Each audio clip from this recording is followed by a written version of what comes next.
Sir મારે ત્રીજા અને ચોથા મણકામાં ગાદી બહારનો પ્રોબ્લેમ હતો, તો તે વખતે હું જ્યારે અહીંયા આવી તો મારાથી 2 કે 3 ડગલા બી માંડ ચલાતું હતું સર. એટલું કે અમારી બેની ચા ઉપડે ને ત્યાં સુધી બી મારાથી ઊભું નહોતું રહેવાતું. ઓપરેશનની સજેશન કર્યું હતું. હા, કે તમે માંડ 15-20 દિવસ રહી શકશો, પણ તમે 15-20 દિવસ પછી તમે જાતે જ આવીને મારી પાસે ઓપરેશનનું કહેશો કે સર મને ઓપરેશન કરી દો. અહીંયા આવ્યા પછી મેં ટોટલી મારી બધી મેડિસિન જે 2 વર્ષથી લીધી હતી એ ટોટલી બંધ છે. હું પોતે ફાર્માસિસ્ટ છું.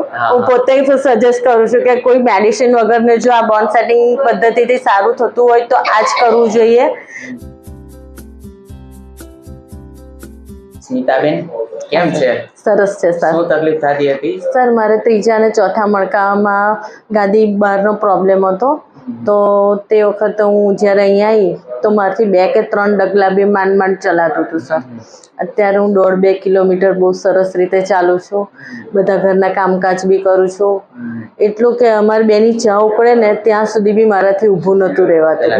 હા, બિલકુલ ઊભું નહોતું રહેવાતું સર. અત્યારે તો હું ઘરનું બધું જ કામ નોર્મલી કરું છું, જોબ પર બી જઉં છું અને ચાલવામાં બી 1-1.5 કિલોમીટર આસાનીથી ચાલી શકું છું. કમરની તકલીફ પડી ગઈ હતી ને 2 પગમાં દુખાવો? હા, 2 પગમાં બહુ જ દુખાવો રહેતો હતો અને ખાલી બહુ ચડી જતી હતી. એ ખાલી ચડી જતી હતી એના લીધે હું ઊભી નથી રહી શકતી. કેટલા ટાઈમથી તમને તકલીફ હતી? હું છેલ્લા 2 વર્ષથી ટ્રીટમેન્ટ કરાવતી હતી પ્રાઇવેટમાં, ને મને અહીંયા ભરત દવે સરે ઓપરેશનની સજેશન કર્યું હતું. ઓપરેશન કરવું? હા, કે તમે માંડ 15-20 દિવસ રહી શકશો, પણ તમે 15-20 દિવસ પછી તમે જાતે જ આવીને મારી પાસે ઓપરેશનનું કહેશો કે સર મને ઓપરેશન કરી દો. પણ જ્યારથી સર તમારી જોડે આવી ત્યાં તમારા વિડીયો જોયા અને એના પરથી હું અહીંયા આવી અને અહીંયા 7-8 વખત, જો કે 2-3 વખતના એમાં જ મને સારો એવો ફાયદો થવા માંડ્યો અને મેં ધીરજ રાખીને તમારા પર વિશ્વાસ રાખીને સર મેં કન્ટિન્યુ રાખ્યું અને અત્યારે મને બિલકુલ આરામ છે. બહુ સરસ છે. ના, અહીંયા આવ્યા પછી મેં ટોટલી મારી બધી મેડિસિન જે 2 વર્ષથી લીધી હતી એ ટોટલી બંધ છે. હા સર. અત્યારે તમને પેલા જે તકલીફ પડતી હતી ચાલવામાં અને ખાલી ચડતી હતી એ હવે થાય છે તમને? ના, અત્યારે બિલકુલ નહીં. કહું છું ને સર કે અત્યારે હું દેવ દિવાળી પર ફરીને બી આવી, ત્યાં 1.5-2 કિલોમીટર સુધી ચાલવાનું હતું, ચાલી બી ખરી, પગથિયા બી ચડી ઉતરી, ત્યારે મને પોતાનો વિશ્વાસ થયો કે ના હવે હું એકદમ કમ્પ્લીટ ફિટ એન્ડ ફાઇન છું. આપણે કોઈ અહીંથી દવા કેવું આપ્યું હતું? ના, અહીંયાથી કોઈ જ મેડિસિન નહીં. વગર મેડિસિને ખાલી તમારી જે થેરાપી છે એનાથી જ મને સારું. હા. કઈ જગ્યાએ રહેવાનું? હું છે ગોધરાની આગળ શહેરાથી આવું છું. અહીંથી કેટલું થતું હશે અંદાજે? અહીંયાથી પંચમહાલ 100-150 કિલોમીટર જેટલું થાય. અહીંયા આવો છો? હા. તો આ સારવાર કરવી જોઈએ? હા, કરવી જોઈએ બિલકુલ. તમે ડોક્ટરે ઓપરેશન હું પોતે ફાર્માસિસ્ટ છું.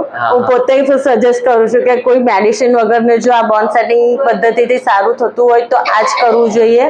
વગર કામની ગોળી દવા ઓપરેશન એ કરાયા વગર જો સરસ થઈ જતું હોય તો હું તો દરેકને સલાહ આપીશ ને સજેસ્ટ બી કરીશ. મારી ઓપીડીમાંથી બી તમારી ઓપીડીમાં એ રીતનું સજેસ્ટ કરીશ સર. આમાં કેવું છે, તમને જે તકલીફ હતી ને L3-L4 માં નસ છે ને દબાઈ ગઈ હતી, ગાદી બહાર આવી ગઈ હતી અને એના કારણે સ્ટીનોસિસ થઈ ગયું, એટલે કે કમ્પ્રેશન વધારે આવી ગયું. એના લીધે તમને 2 પગમાં જે ખાલી ચડતી ને ઝંઝણાટી થતી એના કારણે થતું હતું. થોડુંક કેવું હતું કે આપણા વજનના કારણે પણ તકલીફ વધારે થતી હતી, કે દબાણ વધારે આવતું હતું. હા સર. પણ તમારા ભાઈ સારા કે આ બધું તમને મટી. તો આપણે તો કંઈ નથી કર્યું, ખાલી થેરાપીથી મેનિપ્યુલેશન કર્યું છે. મેનિપ્યુલેશનથી જ ખાલી જે નસનું દબાણ હતું ને ત્યાંથી રિલીફ કરવાનું કામ કર્યું અને રિલીફ કર્યું ને એના કારણે તમને આ દુખાવો દૂર થયો છે. પણ હવે થોડુંક ધ્યાન રાખવાનું કામ કરવામાં કે ઊભા રહેવામાં કે બેસવામાં, આ વસ્તુ બીજી વખત ક્યારેય થાય નહીં. તો આ સારવાર કરવી જોઈએ. ચોક્કસ સર, કેમ નહીં. હવે તમને કઈ એવી તકલીફ પડે કામ કરવામાં કે એમાં કોઈ તમને કમરમાં થોડી હેરાન? ના, કમરમાં તો મને બિલકુલ આરામ પડી ગયો છે. ચાલવામાં બી હું કહું છું ને સર કે હવે મારાથી ચલાય છે. બાકી હું અત્યારે જ્યાં જોબ કરું છું ત્યાં જ રહેવાઈ ગઈ હતી. ત્યાંથી માંડ 5 જ ડગલા ચાલવાનું હતું, એ બી મને તકલીફ પડતી હતી ચાલવામાં.